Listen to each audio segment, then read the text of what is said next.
when the cannabis came along, I was like, hey, I could do that. It's just a plant. Jake Van Wingerden, the president of Sunmet Growers in Earlville, Maryland, says his love for greenhouses was inherited from his grandfather, who immigrated from Holland after World War II. And got started growing plants and vegetables in containers in greenhouses. And he had a large family, 16 children, and my father was one of them, obviously. And he started a greenhouse and then helped his sons and daughters get started in the industry as well. While Van Wingerden also grows traditional plants like poinsettias in a separate business he owns, Sunmet grows a plant that is legal to consume in Maryland and one that still has a bit of a stigma, known as marijuana. What we've built here is a very high-tech glass greenhouse. We're heating on cold days, cooling on hot days, dehumidifying all the time. And then we also have a lot of air movement through here. So because we're regulated and we're tested and the product is consumed by ingesting it, we cannot spray and we do not spray harmful pesticides or fungicides on these plants. Van Wingerden says he grows between 40 and 50,000 marijuana plants in his Cecil County greenhouses at any one time. He was proud to show us the plant's final growth stage, the development of the bud. For processing, what we do is we'll take that bud and those leaves and we'll extract the oil, remove it from the plant material, and then that oil is vape pens, and then we also will then emulsify that oil, and that's what goes in the gummies and our seltzers and our baked goods. Van Wingerden has invested over $100 million through a combination of private seed money, issued company equity, and limited banking opportunities for marijuana growers to build his on-site processing facility that involves joint rolling machines, over 250 staffers, and an on-site kitchen to make gummies, chocolates, and vape pens. What are some of the challenges that you're facing as a grower here in Maryland in your industry? Our number one challenge right now is the prevalence of intoxicating hemp.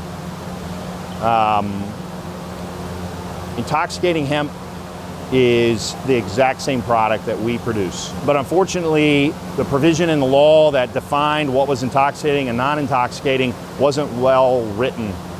And with that, it created a loophole that an industry has built up around. It's a multi-billion-dollar industry. It's all over the place. We see it in all the smoke shops in Maryland. You can now buy these products online. They can ship directly to you.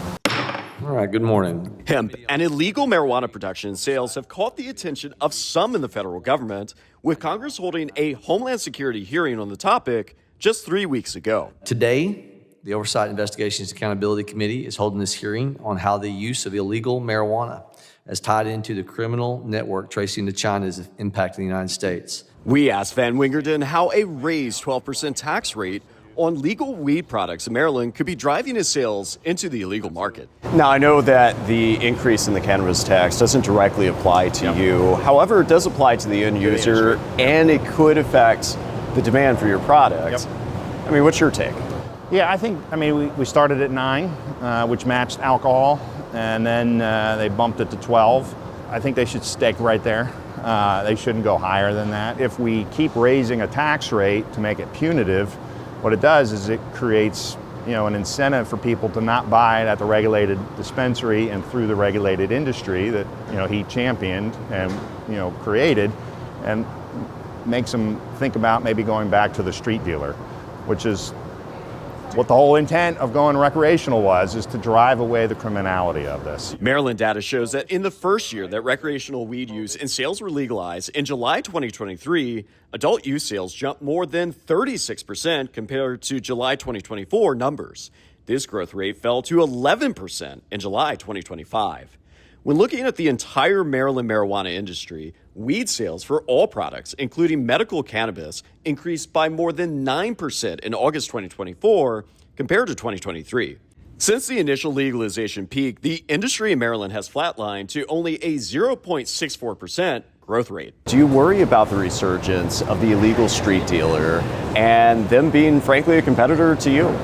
So my job is to supply the marketplace, mine and all the other growers, is, we want to create a safe, affordable product that people want to buy Because I don't think the average person wants to go into a back street and do an illegal dealer. They'd rather walk into a well-lit,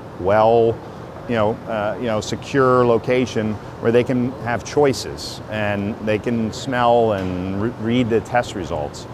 But if it's double the cost, then they probably are going to choose the more economic ways. Our team is going to dive deeper into Maryland's cannabis industry and bring you what we find. I'm Gary Collins with Spotlight on Maryland.